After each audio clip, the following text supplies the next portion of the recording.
Welcome to the new Periodic Reporting Questionnaire tutorial. I'm guessing you're here because you have to fill out a periodic reporting questionnaire, which is an exercise involving all World Heritage Site managers over the next 5 years. It might seem complex at first, but in fact it's very straightforward. I'm here to help you understand how to fill out the online questionnaire. I'm going to walk you through some of the main technical features, the kind of questions asked, and what information you should provide, and of course what to do if you have any problems. So here we are in the questionnaire. It's made up of 2 sections, Section 1 and Section 2.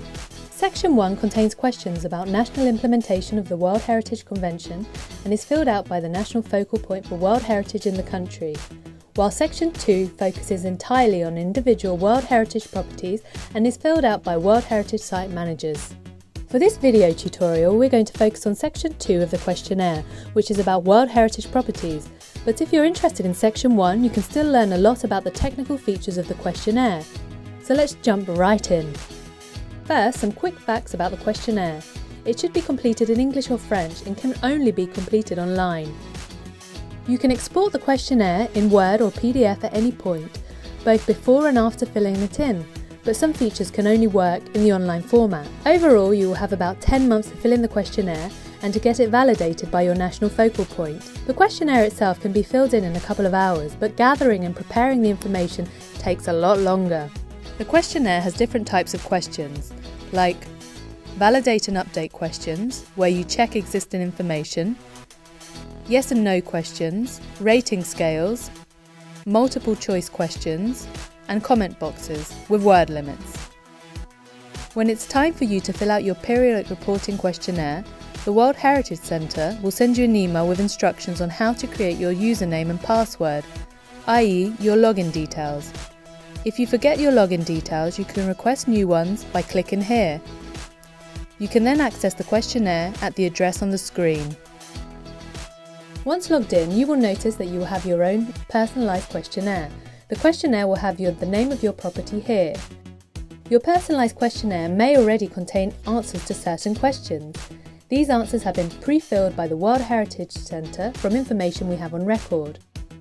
If there are no pre-filled answers in your questionnaire, don't worry.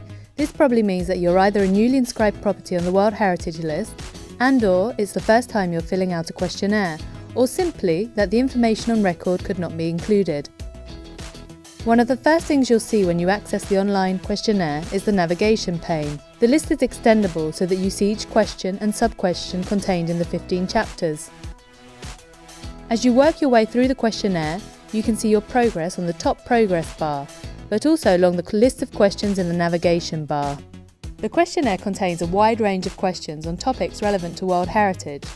As a heritage professional, you'll be very familiar with a lot of the themes.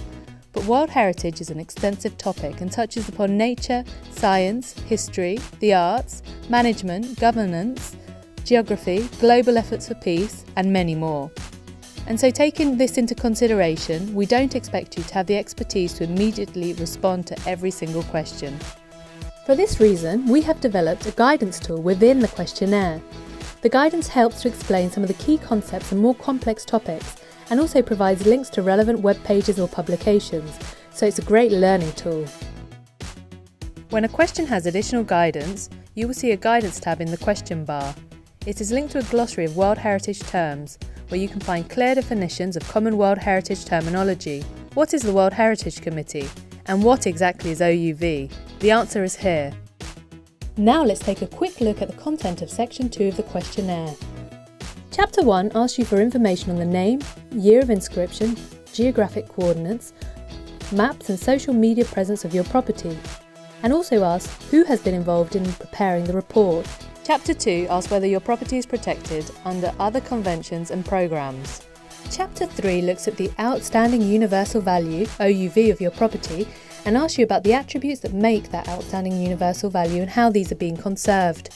Chapter 4 is where you can give information about the positive and negative effects of factors affecting your World Heritage property. The list covers a huge range of potential factors or threats. The list of factors is divided into 14 topics which in turn have subtopics. For example, the first topic, building and development, has among other subtopics commercial development, housing, industrial areas, etc. You will be asked if the topic is relevant to your property. If a factor is relevant, you will indicate whether it is positively and/or negatively affecting your property, whether the impact of the factor is current and/or potential, and where it is coming from, either from within the boundaries of the property or outside the property, meaning within the buffer zone or further.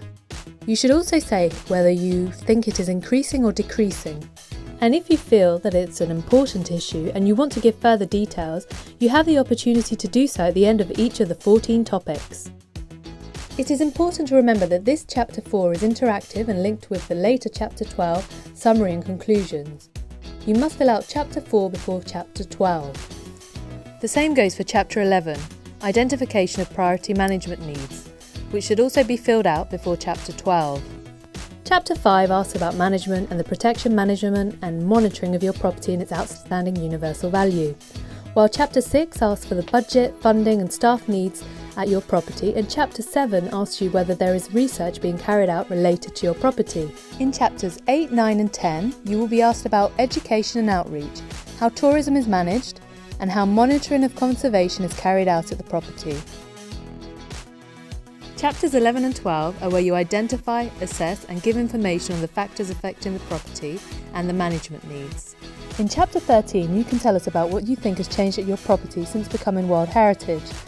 And in Chapter 14, you have the opportunity to tell us about the great work you're doing by providing an example of a good practice at your site. And finally, Chapter 15. Here you'll have to answer a few short questions on your experience of the periodic reporting process, and you'll have the opportunity to suggest improvements. So, if you have reached Chapter 15, then you deserve a break. But before taking that break, don't forget to send your completed questionnaire to your national focal point. The preparation of this report should involve those who are responsible for the day-to-day management of the property and be done in consultation with key stakeholders such as the advisory bodies, ICOMOS, ICROM and IUCN, local communities and civil society.